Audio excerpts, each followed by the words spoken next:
Welcome back, guys, to Popcorn Lore, the podcast where we talk about all things movie related. And what are we going to talk about today, guys? We are going to talk about Eyes Wide Shut. Eyes Wide Shut. You Stanley hear that, Kubrick. Aaron? I never knew what the title meant. Cue the music, boys. Cue the music.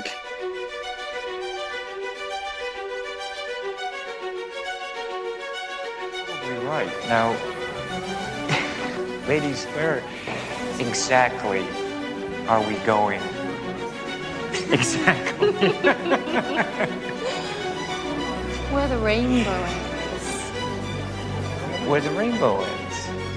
Don't you want to go where the rainbow ends?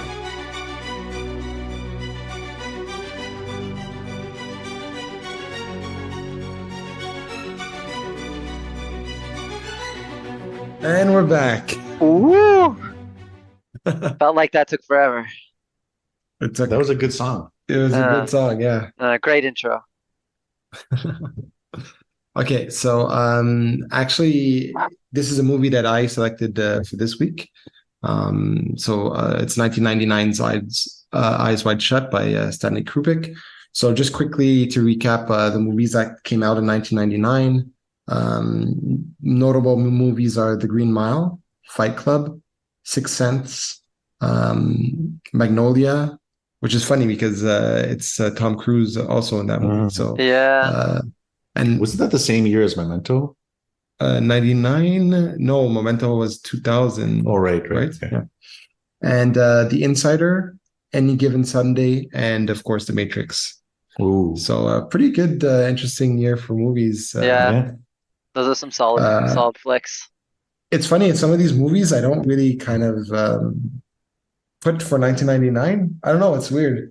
I have like, maybe it's because I saw them like in the 2000s, some of them. The Matrix, I definitely remember it being like 1999. But movies like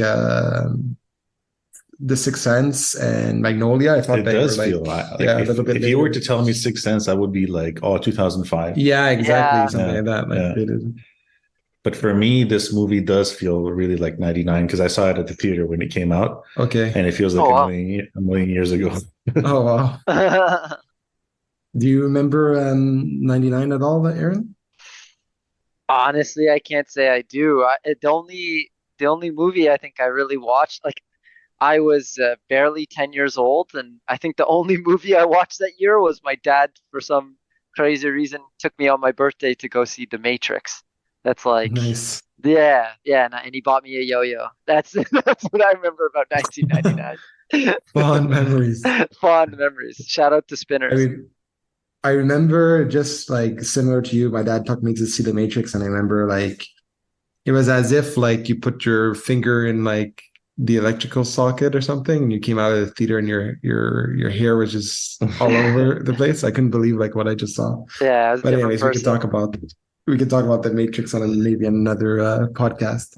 Yeah. So this film, Eyes Wide Shut, is actually one of my favorite films as well. It's also on my top 10 list. And I believe we spoke about it once upon a time, Tony, while we were driving. I remember we were talking about movies, and at one point we were talking about Eyes Wide Shut, and we talked about like how, especially the first half of the movie, like how that was really enjoyable, like how it was almost like an adventure, almost like Yeah. Yeah. and then like kind of the second half is a little bit like More yeah, dialogue. yeah, exactly. Just so a quick recap on the movie, just a quick synopsis. So basically, Eyes Wide Shut is what they call an erotic mystery thriller. The first of its Uh, kind. and basically, we are introduced to a character named Bill Harford, who's portrayed by Tom Cruise, and his wife Alice, who's also portrayed by Nicole Kidman. Now, a very interesting fact about this is that they were actually married in real life They were. during the Yeah. filming of this. Yeah, so we'll get to that very briefly. But basically, Bill is a very wealthy and accomplished doctor. And one night, his wife confesses something to him, and it kind of leads him down to Yeah. a let's call it an Alice in Wonderland experience, which definitely we'll of get the into that, underworld. why her name is Alice as well. And yeah, that's pretty much it. So if you didn't watch the movie, that's pretty quick synopsis, and then we'll dive into it from there. What did you guys think about the movie in general? Tony, you Uh, want to go first? yeah, sure. It's like probably the last time I saw it, it might have actually been at the theater, so it's been a long time for me. I kind of remember it as it is. Um, it has you could tell it's from Stanley Kubrick because there's a lot Mm, of elements. It's kind of like almost like a 60s movie in the sense that the places they go, the things that they do. I mean, if this movie were to be set in, say, 1965 or whatever, 1960s, there wouldn't be much changes. It would be the same uh, uh, mansion with the same the piano and on the streets with the newspaper, and like you don't see a lot of technology in there. And yeah, I notice it's a very cinematography type of movie Yeah. where there's not a huge emphasis on theme and meaning. I mean, the only theme is sort of the infidelity and what leads to that, but it's not really a theme. It's more like a just a subject that they use to make the story. So I just feel like Stanley Kubrick really focused on like the acting, the cinematography, just to make like the perfect movie. Yeah. So yeah, that's what I think of it. What about you, Aaron? yeah, so it was actually my first time watching the movie. I've seen lots of Stanley Kubrick movies, and I remember seeing like the previews for this movie when I was a kid, like a million years ago, and having no idea what it was about. I remember seeing like all the masks and stuff like that in the trailer. Uh, it was an interesting movie. It was like Tony said, it's definitely a Stanley Kubrick film. Like it has a lot of elements of like kind of like mystery, and you don't really necessarily know what's going on. There's a ton of like hidden symbolism. Like I feel like you could watch the movie a bunch of times and not catch everything. And I was happy that I took a deeper dive into like the Reddit side of things to like kind of get people's takes on like what the characters were going through and like some of the like hidden meanings behind some of the kind of major activities that took place in the movie. Uh, Mhm. Overall, it wasn't my favorite movie per se, but at the same time, like I'm very happy that I watched it, if that makes sense. Yeah, cool. It's interesting Yeah. to see people's take on this film every time I kind of mention it on a round table, like Mhm. just to get people's thoughts. So, so I'll dive into this movie. So basically, Stanley Kubrick, this was his last film actually before he passed away. He actually premiered this film, and then 3 days later, he actually passed away. Yeah, I think it was 6 days after the premiere. Yeah. That's So wild. he actually considers this his best film, and Yeah. I actually agree with that. I feel that like it's a amalgamation of like kind of like a lot of his movies in kind of one. You mentioned something about the cinematography in this film, and a lot of cinematography for this film, I feel like because of a film, like if you watched his previous works, like Barry Lyndon and those kind of like films, the lighting and everything, it's very perfectly done. And in fact, on this movie, Stanley Kubrick is known as a perfectionist, and there was multiple times where the film crew was exhausted.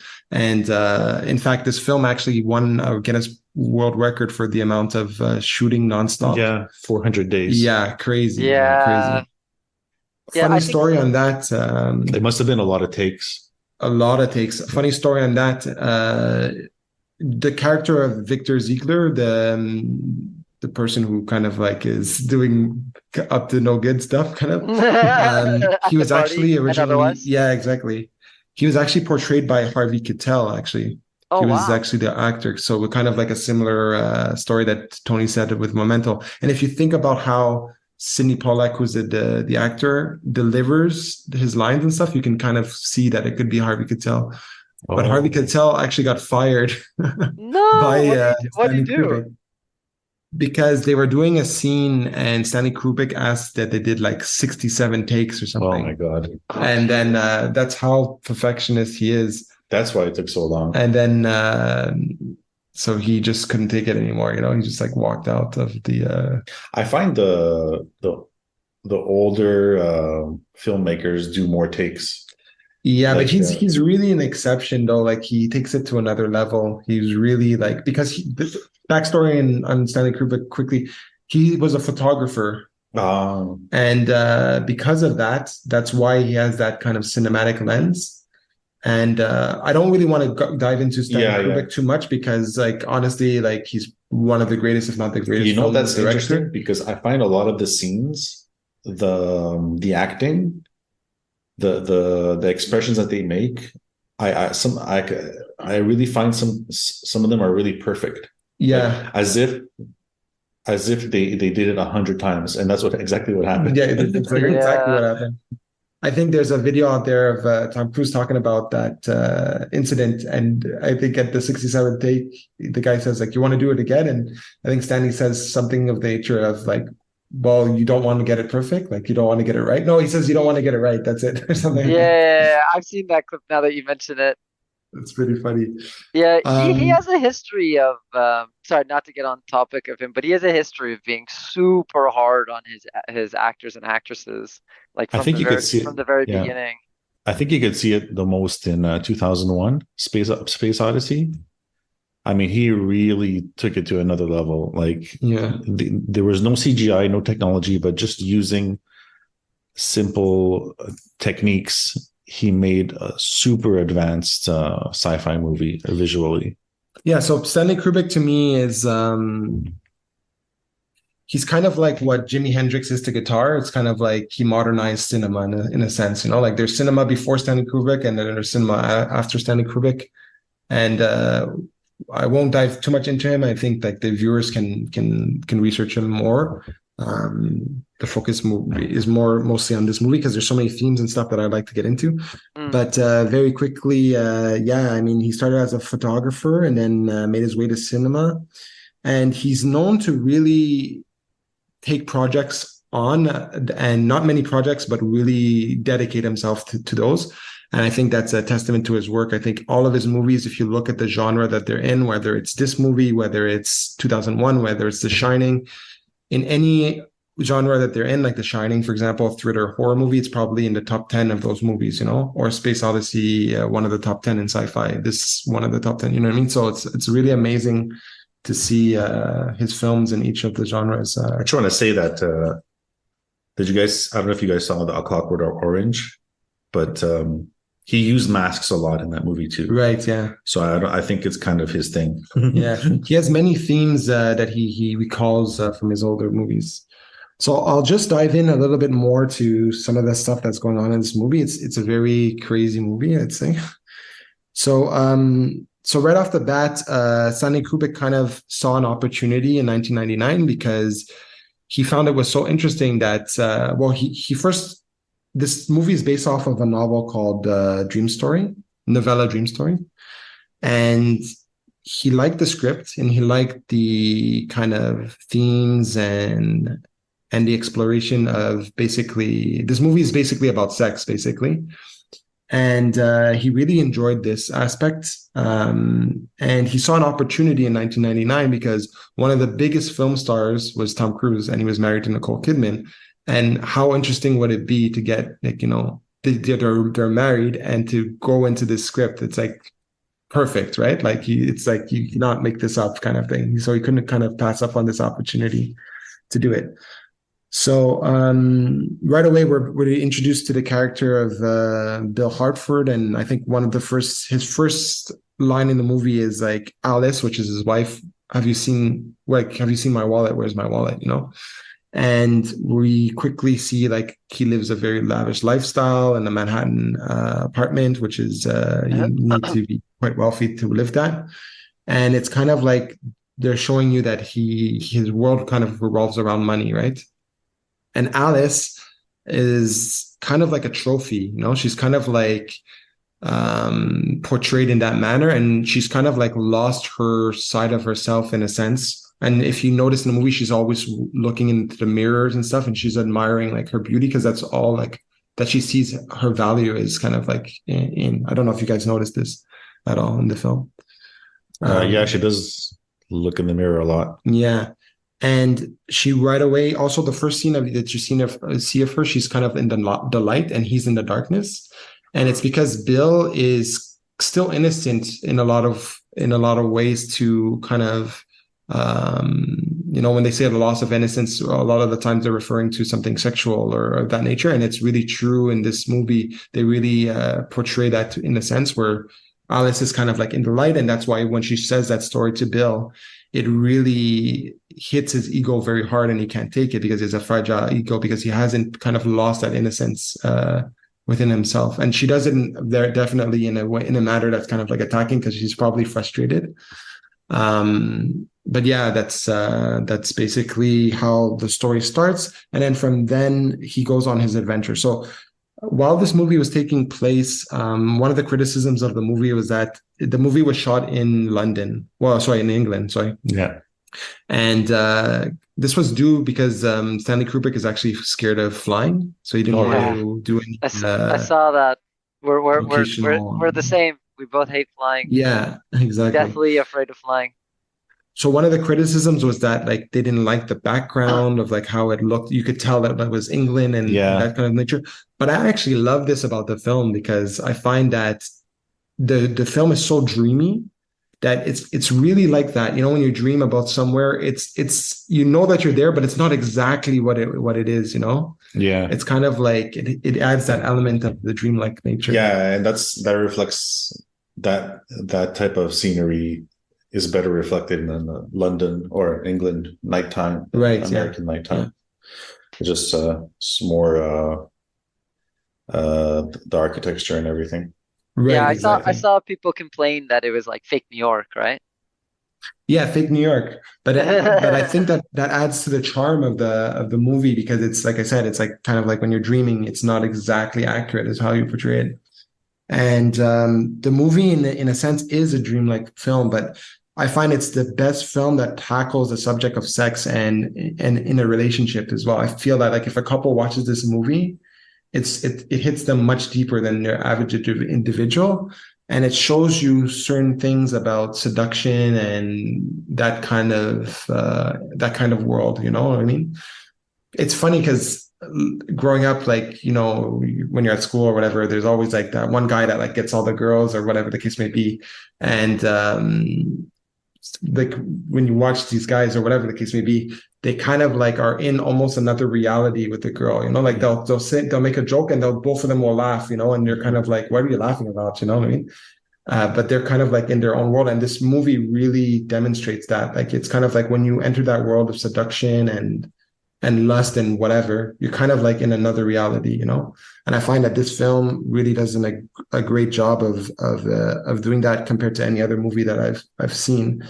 And they really show different aspects of what that can be. For example, the scene where Bill goes to the apartment building and the woman has loved him her whole life, you know, and he's in shock, you know. Like he's been, it's like he's been oblivious to this for the whole time, you know. It's kind of like this loss of innocence again, you know. Like any man that was like that has not been like that, he would have picked up on multiple signs or whatever. And this guy is just oblivious to this stuff, you know. Sex can be dangerous, you know. He goes to the prostitute, and the prostitute tells him, well, she gets a test that she's HIV positive, you know.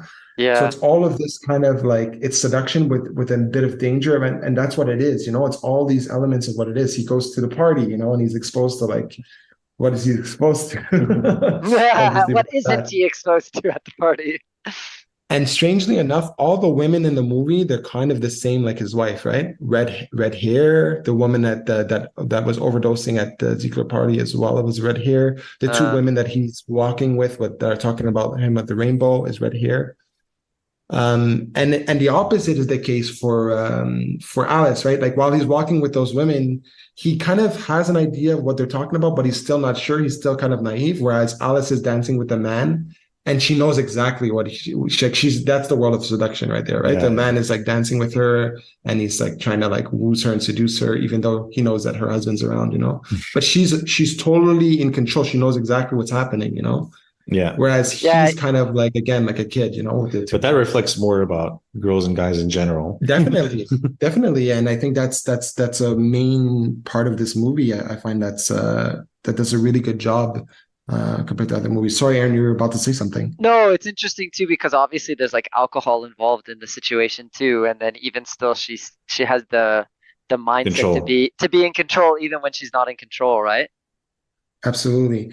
The other thing that I was gonna say was the scene where he goes to get his costume for the evening. He catches the girl with the two employees or whatever, and it's like the girl's like underage or whatever, and it's like a really weird kind of scenario. And then the next day when he drops it off, it's kind of like when you're getting exposed to things like that and you're still innocent, there's a sense of like I won't say danger, but it's kind of like a shocking thing. And then once you're kind of after you've been exposed to that, it becomes like a joke almost, because the next day he goes to drop off the costume or whatever, and they're like, it's like not at all like what it was, right? It's like No. it's just like showing you like he's kind of lost his innocence, and But all in all, I think Bill Hartford, aka Tom Cruise, I think he kind of grew up with the sort of Disneyland Hollywood / view of relationships. Yeah. And then he I don't think he exposed himself too much to the outer limits of the world. Definitely. And then he fell in love with her, with his wife, and then he never really wandered about into the other world. So he was innocent, like you say, and innocent to prostitution, infidelity, slave sex trade, and all these other things. Right? Yeah. So yeah, like he was in for a big ride in this movie. He found the Google search bar. He found the Google search bar, or the Google search bar found him. Exactly. Yeah. But, so like the themes of the movie, it's really that, and there's not much more. Like there's a lot more to go in. I don't think we have like I said before, I think the theme is simple. I said before, it's about infidelity, but as you explained, it's more about like sexuality, sex about, overall. Yeah. Exactly. And it's in the same ballpark.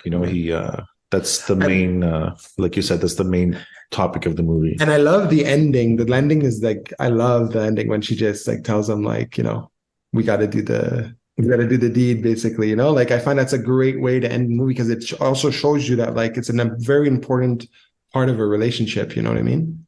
Yeah. And it's just there's not much more to dive into with the time that we have, but it's a very movie that is very there's a lot of themes, a lot of symbolism, a lot of hidden meaning. A lot of it is untold, you know what I mean? Kind of like, again, like I'm saying in seduction, there's a lot of things that are not said, but it's like, you know what I mean? It's kind of like, yeah. Did you guys pick up on the thing where the girls ask him if you want to know where the rainbow ends or how far the rainbow goes? Exactly. Like that? Exactly. And then, the place where he gets the costume from is called like Rainbow. It's got like I forget what the name of it is, but it's got has like a rainbow in it. It has a rainbow. That's I think it has a rainbow in the name too, right? Yeah. Where I'm drawing my Stanley Kubrick chart right here, the Stanley Kubrick universe. Yeah. It's like because I use that for the Tarantino. There's like a Tarantino. There's certain characters that get repeated here and there, but I don't know. Stanley Kubrick has these kind of mystery links, but but it's funny too because you made a good point, Tony, about like men and women and how they view seduction, and the differences. It's like, as a guy, you're kind of like oblivious to kind of certain things until you're, I think, a little bit older. What's interesting is, sorry, go ahead. No, go ahead. Because just this thought came into my mind. When I saw the movie, I was 19, 20. I mean, I had a girlfriend at the time, but I didn't have too much experience. And when when Nicole Kidman said that you have no idea that women can be perverts too, or whatever. Yeah, yeah. I didn't know either. I was like, really? I was like, really? That's true. So it's kind of like I learned too. For sure. And I think it also shows you like women are very different, you know, like I think that a lot of men even don't even realize like you really sex for a woman starts like the moment you start talking to them, you know what I mean? It's very deep, it's a lot more deep than I think most men even realize. As far as like when you talk, how you talk to them, it's, you know, like it's all part of that, you know what I mean? Whereas a guy, it's like completely different. Right? It's like it's mostly physical, it's mostly, you know what I mean? It's not so much based so much I'd say on emotion. There is obviously, but I mean, for a woman, I think it's a little bit more heightened in those regards. Like when Alice was dancing with that older dude, Gentlemen, yeah, that I don't know how much closer you could have gotten to her face. right. Yeah. But it's like, I don't know if it's a man's point of view or a woman's point of view, but it's almost like they were having sex. I mean, Definitely. Yeah. I mean, they weren't having sex, but they were kind of in a way. But I mean, for the women, for her, like, I don't know, you know what I mean? It's like, it's almost like they were doing a play on it. Yeah, definitely. Definitely. I see what you're saying. What did you guys think about so the first half of the movie definitely was, I find, the most interesting part because kind of goes on this adventure and he's kind of like, you know, Yeah. And then the second half kind of goes down a little bit. Yeah, I mean, like when Victor invited him to his pool table room, The red pool table. yeah, which to we talk can make some, about connections to with. talk about what happened, to explain it. I mean, that was long. Yeah. That was a very long scene. They were just basically talking and Yeah, but a lot of use of color as well in this film, especially the color red for seduction, and a lot of themes behind that as well. Wow. The first opening scene as well, when Nicole Kidman is kind of undressing, there's red curtains beside her, the red cloak in the mansion scene, the red pool table. So a lot of themes of red in the movie. And red pool tables are a lot more rare than green pool tables. Definitely. I think they're really rare. There's a symbolism there for the red and the red cloak in the movie, possibly. That's a theory that people have, you know. Definitely. What Red hair. right, just tons of that. What did you guys think for did you guys think that the Ziegler was the red cloak? Is that the I mean, general consensus you came to? Or is that what you're supposed to think? I think that's what you're supposed to think based on the red pool table and like him playing around. And when he's Yeah, playing around with the ball and stuff, it's kind of like you're emphasizing, because when you see red on the screen, it really captures your eye, you know? you're drawn to it. Yeah, you're drawn to it. Exactly. And I think that especially as a photographer, Stanley Kubrick, he knows this. And funny enough, you know, the first opening scene where Nicole Kidman's like undressing, you're drawn to something different, right? Compared to the red curtains that are on the side. So it's Look at the curtains. so yeah, so he definitely knew what he was doing in that regard. So anyways, I think that's about it for Eyes Wide Shut. I mean, it's a movie that's continuously being talked about years later. It didn't perform so well at the box office, actually. But I think it's one of those movies now that you go back. I think Martin Scorsese even recently has praised it a lot. And I think that a lot of people, at first, when they heard Stanley Kubrick said it was his favorite film, they were kind of like surprised by that. But I think that for me, it's my favorite film of his, and just one of my favorite films in general. So I was just happy to kind of. Some people put it as some lists put it as the greatest film of the 1990s. Wow, that's what I read. Wow. And I think that's just because, like I said, it deals with a subject that is so prevalent in people's lives, and it shows you a different focus of it from different perspectives that we're just accustomed to, you know, like it's not just and how it changes over time, you know, and how it's dangerous and it's fun and it's this and it's that and it's, you know what I mean? So yeah, so that's it for me for Eyes Wide Shut. Any closing comments? Hey, very quickly, what did you guys think about the end with the mask on the pillow? Did you?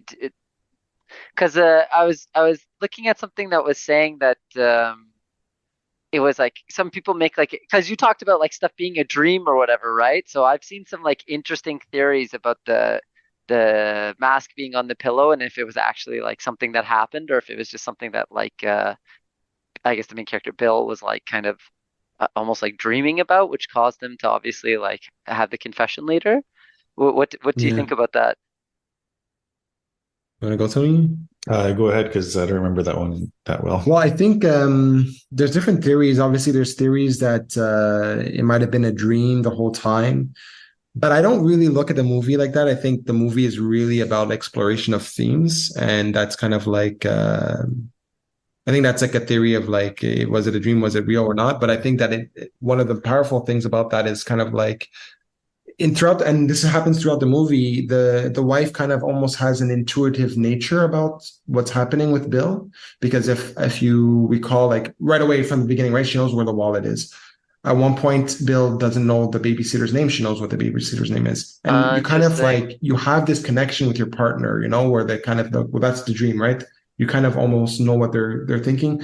When he's about to do the deed with the prostitute, she calls him dressed at the right time, right? And then kind of has this like Right. second guessing, and then she finds the mask. So I think it's mostly like it's almost as if it's a symbolism to say it's like I know what you've been or maybe you have this thing or whatever, but I know this belongs to you and I want it close to me. You know what I mean? Or a connection like that. So Hmm. I don't go too much into it. I think the movies it talks about stuff that's much more important than who's the red cloak or whatever like this. I think it's much Yeah, I more mean, like there's on a different ways to grander see the scale movie than because, like, I just see it as a simple story yeah. mostly because I didn't really read any Reddit stuff or anything like that. Mhm. I think UTJ see a lot of the symbolism in it, and then Aaron, I think with the Reddit information, you're looking for like, oh, this means that, and so Yeah, I play like like you're an playing RPG, detective. like a like a like Yeah, a detective RPG, like yeah, you're playing detective a little bit. You like you try to read who's between the playing, lines.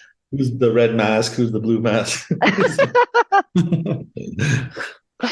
Anyways, I just Well, wanted to pick your brains about that. So yeah, no worries. Okay, well, I think that's gonna wrap us up for this episode of Popcorn Lore, and we'll catch you on the next one. Cue the music. cue the music. The music. All right.